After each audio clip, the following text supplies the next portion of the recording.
Bonjour à tous et à toutes, c'est Xeleco et bienvenue pour cette nouvelle vidéo aujourd'hui pour parler Formule 1. J'ai toujours la jambe dans le plâtre et en fauteuil roulant pendant 45 jours pour ceux qui sont toujours pas au courant. Malheureusement, j'ai pas pu suivre les qualifications en direct et donc vous faire ma vidéo réaction-prédiction que je fais habituellement. Et pareil pour la course, j'ai pas pu la suivre en direct, mais c'est pas grave, je l'ai vu déjà 4 fois pour analyser un petit peu tout ça, pour vous proposer aujourd'hui le premier classement après le Grand Prix de Miami. Il s'agit donc des notations concernant les qualifications qui se sont déroulées samedi soir, plutôt tard d'ailleurs. Et en l'occurrence, c'est une séance de qualification qui s'est bien déroulée. Pour une fois, on n'a pas eu moult drama, drapeau rouge, plein de crash, etc.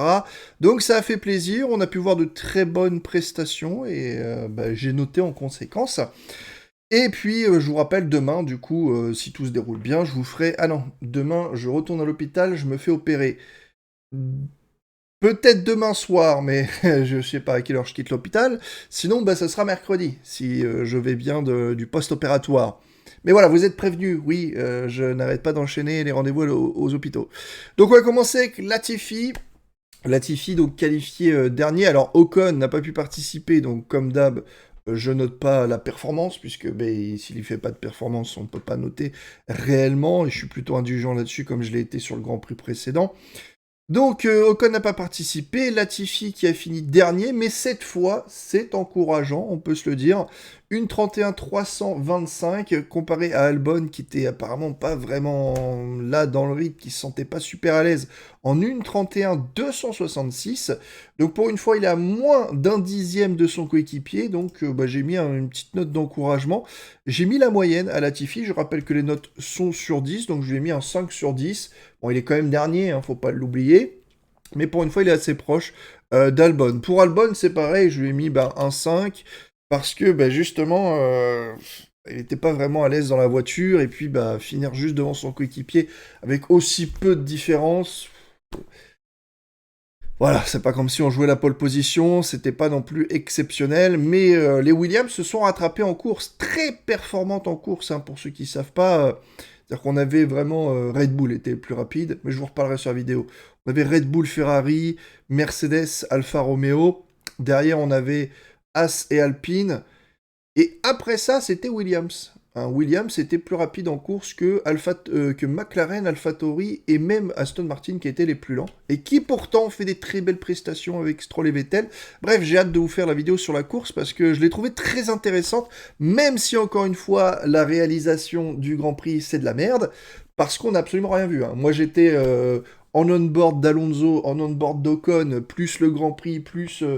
j'ai 4 caméras à chaque fois. Et je peux vous dire que sur l'onboard d'Ocon, dans les trains de DRS ou même celui d'Alonso, il n'y avait pas grand monde devant lui pendant la plus grande partie du Grand Prix. Mais l'onboard d'Ocon, il y avait du monde et sa bataille dure. Et franchement, on n'a pas vu beaucoup de choses. Et c'est un petit peu dommage, les replays ne suffisent pas. Guan Yu Zhou maintenant a fini un petit peu son adaptation de Rocky. Je lui ai mis un 6. Pourquoi un 6? Alors oui, je sais, il a été gêné par un petit peu de trafic, mais malgré tout, son premier tour n'était pas si exceptionnel que ça. On voit qu'il a fait une 31-0. Là où Bottas, du coup, il a fait une 30-845. En l'occurrence, une 30-845, c'était pas suffisant pour sortir de la Q1. Là, une 30-975, malheureusement pour lui. C'est vrai que Guan Yu Zhou, là, en ce moment, je dis pas que sa course est spécialement mauvaise, mais en qualification, par contre, il a l'air d'être loin. Mais genre, très loin. Bottas, sa Q1 n'était pas terrible. Heureusement qu'il s'est rattrapé en Q2 et surtout en Q3. Mais on en parlera plus tard. Mais honnêtement, Guan Yu Zhou, là, il va falloir vraiment augmenter le rythme pur. J'ai l'impression qu'il retombe un petit peu sur le travers de Latifi quand il a rejoint la F1. Finalement, en course, il n'est pas si mauvais, mais en qualification, il a eu du mal. Il a quand même fallu plus de 2 ans pour se mettre un petit peu à jour. C'est seulement dans sa troisième année face à Russell qu'il a commencé à montrer des bonnes prestations au qualif. Donc, espérons que pour que Guan Yu Zhou se dépêche, que ce soit plus rapide. Mais en ce moment, la fiabilité de la voiture ne l'aide pas réellement. Donc ça, on verra aussi pour la course, bien entendu. D'ailleurs, puisqu'il a abandonné, on pourrait déjà lui mettre voilà, un petit truc gris, le pauvre. Magnussen, je lui ai mis un 5, du coup, franchement, j'attendais mieux des As, pour le coup, qui étaient au niveau des Alpines ce week-end, très performantes dans les essais libres, et encore une fois en course, hein, qui était facilement 6-7e force du plateau, et pour autant, on les retrouve quand même très très en bas. C'est quand même pas terrible. Magnussen, cette fois-ci, à 3 dixièmes de son coéquipier, hein, donc en 1:30 975 face à 1:30 645 pour Mick Schumacher, donc 3 dixièmes, pas vraiment top top, hein, mais bon, c'est la moyenne, au moins il s'est pas craché, etc. C'est juste une émission en Q1 alors qu'il y avait bien mieux à faire avec la voiture. Schumacher qui est passé en Q2, je lui mets un 6, il a battu son coéquipier, mais encore une fois, bon bah voilà, un 15e, c'est pas non plus de quoi sauter de joie, sachant que Ocon n'a pas participé au qualif. Donc si ça avait été le cas, sans doute que le rythme de l'Alpine, on sait que l'Alpine est très très bonne en qualification, mais pêche un petit peu en course par son rythme et sa dégradation pneumatique. Donc forcément, ça aurait été une double élimination de Williams et une double élimination des As en Q1, si ça avait été le cas, on va dire, dans le meilleur des cas. Pour Ricciardo, alors je lui ai mis un 3. Non pas spécialement que la performance est mauvaise, c'est que surtout c'est la comparaison avec son coéquipier qui est vraiment mauvaise. Et à chaque fois, il est loin. Quand tu vois Ricciardo, tu dis « Ah, 14 !»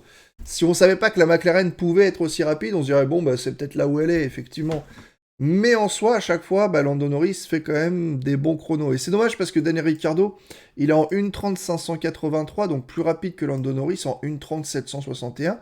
Il améliore quand même de 2 dixièmes, non pardon, de 2 dixièmes, voilà, en Q2, mais Norris, c'était la folie, quoi. Norris, il fait du 1:29 634, il a amélioré d'une seconde, c'est assez ouf. Donc pour le coup, la comparaison a fait mal, quoi. C'est-à-dire que quand tu vois Norris en Q2 qui prend la 3e position, je crois, ou la 3 ou 4e position, et que Ricciardo se fait éliminer 14e,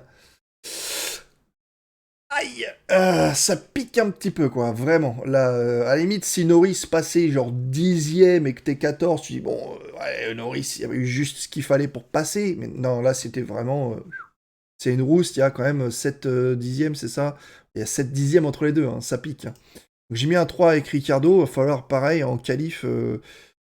Encore une fois, il fait pas des mauvaises prestations, c'est juste que j'ai l'impression qu'il est pas rapide au moment où il le faut, et c'est un petit peu dommage. Alors pour Vettel, je lui ai mis un 8. On savait que l'Aston Martin n'est pas la plus fougueuse des monoplaces cette année. Pour autant, quand on compare les temps, 1:30 677 contre 1:30 441 pour Lance Stroll, donc 2 dixièmes plus lent. Il améliore quand même en Q2 de 4 dixièmes, 1:30 214, mais toujours 2 dixièmes plus lent que Lance Stroll. Donc honnêtement, je pense que Vettel, il a fait le taf. Je vais peut-être même lui mettre un... Ah, je peux pas lui mettre un 8,5. Je pense qu'il a fait le taf parce qu'il a lui-même reconnu qu'il a perdu du temps dans le deuxième secteur au niveau de la chicane. Il a perdu facile 2-3 dixièmes, donc il a foiré un petit peu son tour qui aurait pu peut-être lui permettre de passer en Q3 et être plus rapide que Stroll, mais il ne l'est pas passé, donc il a quand même fait une bonne presta en qualif. Je vous rappelle, pour ceux qui découvrent encore les vidéos, à ce moment, la notation de 8 sur 10, c'est faire le job, mettre sa voiture là où elle mérite d'être, et après, plus si affinité en fonction de si tu arrives à dépasser des pilotes qui ont des voitures plus rapides que toi, etc., etc.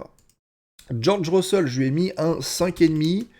Ça ne correspond à rien, ça 5,5. Pourquoi tu me mets un point d'interrogation? Mais moi... Voilà. Donc 5,5 pour George Russell. Bon, c'est pas comme s'il a été éliminé en Q1 comme Hamilton lors d'un Grand Prix. Là, 12e, ça, il n'est pas passé en Q3. Ça va, il n'est pas 15e non plus, c'est 12e. Ça reste dommage parce qu'on sait très bien que la Mercedes est la 3e plus rapide sur la piste. Au coude à coude avec Alfa Romeo, Alfa Romeo qui tire son épingle du jeu sur tous les Grands Prix, en fait, qui est très très polyvalente. Très rapide, l'Alfa Romeo, 4e force sans conteste. C'est dommage que Bottas galère un peu en qualif de temps en temps et qu'en course, il n'est pas aussi affûté que d'autres pilotes, ce qui lui a encore fait perdre de place d'ailleurs en course. Mais pour le coup, voilà, Russell se retrouve un petit peu derrière d'autres monoplaces qui ne devraient pas être, tout simplement. Alonso, je lui ai mis un 7,5, donc bah, on se rapproche des bonnes notes maintenant avec les pilotes qui ont arrivé en Q3. Donc il est juste aux portes de la Q3, 11e. Encore une fois, bon, je suis supporter Alpine, j'adore les deux pilotes, mais je commence à avoir de plus en plus de mal avec Alonso. J'étais sur son on-board encore une fois. Il se plaint que Sainz lui a fait perdre 5 dixièmes dans le deuxième secteur. C'est complètement faux. C'est complètement faux. À aucun moment Sainz ne le gêne. Il passe devant à la courbure, il passe la chicane et à la sortie de la chicane, il se met sur le côté. Il bouge pas. Alonso, il prend la chicane, il passe à côté de Sainz. Qu'est-ce que tu veux? Je veux dire, il y a pas. Il n'y a pas vraiment d'air sale puisqu'il a jamais été vraiment à pleine vitesse ou quoi que ce soit. Donc tu peux pas faire perdre 5 dixièmes sur un enchaînement de deux virages, ça n'a pas de sens. C'est juste que sur l'onboard d'Alonso, il démarre très mal son tour en partant en drift. Et en plus de ça, il se foire sur deux virages avant même d'atteindre Sainz. Donc non, il s'est foiré et j'apprécie pas le fait qu'il accuse d'autres pilotes. Surtout quand on dit, ouais, on verra bien combien ils vont mettre de pénalités aux pilotes Ferrari, à Sainz. Mais il y en a eu zéro, mec. Il y a pas de controverse, il n'y a pas d'enquête parce que tu délires en fait. Donc les qualifs sont corrects, mais honnêtement, Alonso à chaque fois fait miroiter un petit peu pas mal de trucs, genre waouh, je vais vous faire top 5 et prendre le podium, mais en fait non, tu le fais pas. Donc 11e, c'est une bonne position de départ. Si on était l'année dernière avec le choix des pneus, c'est plus le cas, il y a le choix des pneus pour tout le monde maintenant. Donc bon, 11e aux portes de la Q3. Pouvait mieux faire avec l'Alpine qui avait un peu plus de rythme. Il s'est foiré dans son meilleur tour, malheureusement. Et je peux pas faire pire, hein. J'ai son on-board et je vous invite à voir son on-board. Vous verrez que Sainz, à aucun moment, n'oblige Alonso à freiner ou se retrouve devant lui et il doit faire une manœuvre d'évitement dangereuse. Non, à aucun moment, il y a ce truc-là, quoi. Lance Stroll, je lui ai mis un 9. Bah écoutez, le gars, il a mis quand même l'Aston Martin en Q3, quoi. Je veux dire, bien joué, bien joué.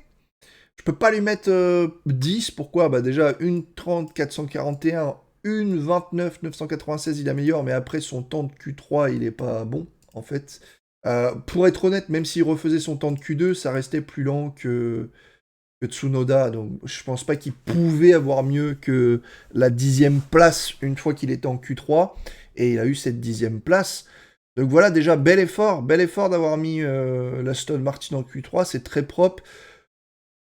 Il a réussi à grappiller des pilotes comme Russell, comme Alonso, ou même Ricciardo, qui avaient les possibilités d'être plus rapides en qualif, qui ne l'ont pas fait. Et ben, c'est Stroll qui a bénéficié de ça. Et d'ailleurs, bizarrement, c'est aussi le cas en course, c'est très drôle. Donc voilà, une très bonne séance de qualification de Stroll, qui a fait ce qu'il a pu et qui a mérité une belle Q3. Pour Yuki Tsunoda, je lui ai mis un 8,5. Gasly, du coup, je lui ai mis un 9. Parce que les deux AlphaTauri en Q3, quoi. C'est propre. En l'occurrence, ici, que dire? Tsunoda, il nous fait un 1,30 485 contre 1,30 779 pour Gasly. Donc il était plus rapide. En Q2, il nous fait une 30-0 où Gasly nous fait une 31. Donc il était encore plus rapide, Tsunoda. Mais lors du dernier effort, il se retrouve à 3 dixièmes. Mais voilà, il arrive à avoir la Q3. Il arrive à choper une 9e position. Il a mis la voiture, je pense, l'AlphaTauri où elle pouvait être. Mais il est quand même battu par Gasly. Hein. Son coéquipier fait mieux. Et voilà, c'est le petit 9 pour Gasly. Lando Norris, c'est également le cas. Hein. Je lui ai mis un 9. Qu'est-ce qu'il est balèze en qualif cette année, c'est incroyable. Qui fait d'ailleurs partie des meilleurs pilotes. Hein. Regardez là, vite fait le classement à gauche. 69,5. On a égalité, tiens, dans mon classement, on a égalité entre Leclerc et Verstappen pour le meilleur début de saison. Les deux pilotes sont incroyables, comme quoi ça respecte bien. Après, on a quoi? On a Perez qui fait un bon début de saison, mais qui a été un petit peu malchanceux. On a Bottas qui fait un très bon début de saison, et ça se reflète sur son classement. On a Norris qui fait un très bon début de saison. Derrière, on a les pilotes un peu plus... Magnussen, voilà, on descend dans les 50 points. Magnussen, Russell, Ocon...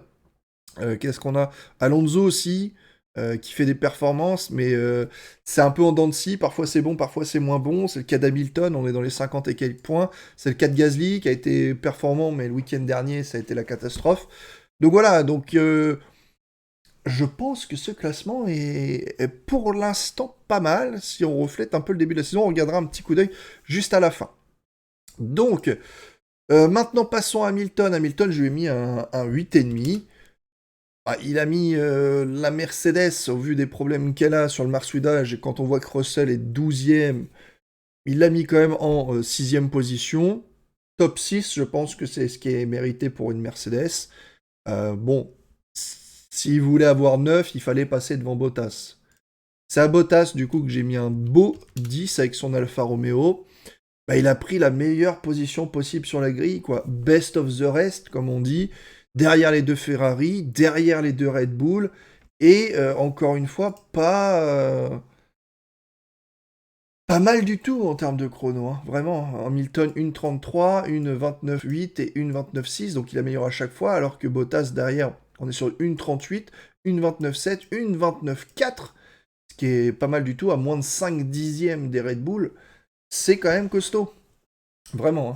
Et après, bah, on retrouve, bah, j'étais un peu logique dans le procédé, hein, donc j'ai mis un 8,5 à Perez et un 9 à Verstappen. J'ai mis un 8,5 à Sainz et un 9 à Leclerc. Pourquoi? Bah, du coup, Ouais, quoique Verstappen se foire un petit peu. Ah, il se foire un petit peu dans son dernier tour. On va descendre. On va mettre 8,5 et 8. Allez. On va mettre 8,5 et 8. Parce que Verstappen soit un petit peu dans son dernier tour. Mais globalement, je trouve qu'il fait des très bonnes qualifs. Non, je vais... Bon, on va laisser ça. Euh, il fait des très bonnes qualifs, malgré les petits problèmes en essai, bien évidemment. Il a eu moins de tours que les autres pour apprendre le circuit. Mais bon, après, tout se base au simulateur. Ils ont fait énormément de tours. Perez, hein, très très bonne qualification. Mais en soi, dans le top 4, ils sont obligés de mettre leur voiture dans le top 4. Sinon, il y a un problème. Donc ça mérite moins de 8. Mais en l'occurrence, le quatrième, bah, il a fait le pire de ce qu'il pouvait faire en termes de position. C'est-à-dire que là, Perez, il est quatrième. Une 30-0, une 29.6, une 29-0, seulement à 5 centièmes de Verstappen, une 29.8, une 29.2, une 28 991, ce qui est juste à que dalle à 5 millièmes de Carlos Sainz, et Sainz était 2 centièmes derrière Charles Leclerc. Donc oui, bah, Sainz finalement avait... Voilà, ils ont des temps similaires, Verstappen et Sainz, 8,5, ça me semble logique. Perez légèrement entré, 8, 8,5, 8,5, 9 pour la pole position avec Leclerc. Ça me paraît pas mal. Bottas qui met la meilleure position sur son Alfa Romeo. Hamilton qui se classe bien. Les deux Alfa Tauri, 9, 8,5 parce qu'ils arrivent tous les deux en Q3, c'est propre. Norris encore une très belle prestation. Stroll et Vettel, pareil, 8, 9. Très belle prestation, hein, pour le coup, de l'Aston Martin quand on connaît son niveau. Alonso un peu en dessous, et après, ben, on attendait un petit peu mieux des pilotes. Si on classe, si j'aurais fait ça directement, c'était plus simple. Bah, ça nous donne des bonnes choses. Hein. Bonne qualif de Leclerc, Gasly, Norris et Stroll. Derrière, on a Sainz collé, hein, Sainz, Verstappen, Hamilton, Tsunoda et Perez, Vettel. Ouais, ça paraît plutôt pas mal. Hein. Je voulais parler un petit coup d'œil sur le Grand Prix total. Donc au final, on a le meilleur début de saison pour Leclerc, Verstappen, suivi de Norris, hein, qui fait aussi un excellent début de saison. Attention, la course va peut-être lui faire chuter la note. Je ne dis rien, peut-être petit présage. Perez qui fait un bon début de saison, Bottas, on l'a dit, Magnussen qui a bien commencé, Ocon, Russell, Hamilton, Alonso, Gasly, Ricardo Albon, tout ça c'est... Voilà, on est dans le très bon, les 60 plus c'est dans l'excellent. Voilà, donc là on est dans le très bon, et en dessous, moins de 50 points, Guan Yu, Stroll, Sainz, Tsunoda, Schumacher, Vettel, Latifi. Bon, là, on est dans le moins bon, hein. Sauf Guan Yu. Guan Yu, 50 points, c'est genre, ouais, on sait pas trop quoi en penser. Mais bon, cela dit, c'est comme ça. Sainz, qui a pas le meilleur départ de saison, malgré d'avoir une Ferrari, ça pique un peu. Tsunoda, qui est trop en dents de scie. Schumacher, qui est trop en dents de scie aussi, et qui va encore se faire casser les dents sur la prochaine notation. Donc, je vous retrouve dès que je peux sur la notation de la course de Miami. Il va y avoir des notes qui vont voler. Hein. On va aller... Je pense pas qu'il y ait un 10. Hein. J'ai pas de 10. Il n'y a pas eu... Waouh, tu vois, un truc qui m'a scotché. Donc je pense pas qu'il y a un 10 à proprement parler, mais il y aura peut du 9. Oui, du 9, oui, 9,5, je sais pas. 9,5, je sais pas. Mais il y a eu des très bonnes prestations tout de même, et il y en a eu des clairement moins bonnes. Hein. Et il y a eu pas mal de collisions, pas mal d'accidents, pas mal de pénalités. Il va falloir qu'on parle de tout ça, faudra prendre en compte aussi, hein, parce que sinon c'est un petit peu abusé et facile. Donc voilà. Rendez-vous, bah non, je sais pas si pour mon opération, je sais pas si j'aurai le temps de vous faire cette vidéo demain. Dans le pire, ça sera mercredi. Pour une fois, je m'excuse. Voilà, ciao tout le monde, prenez soin de vous. À la prochaine. Bye bye.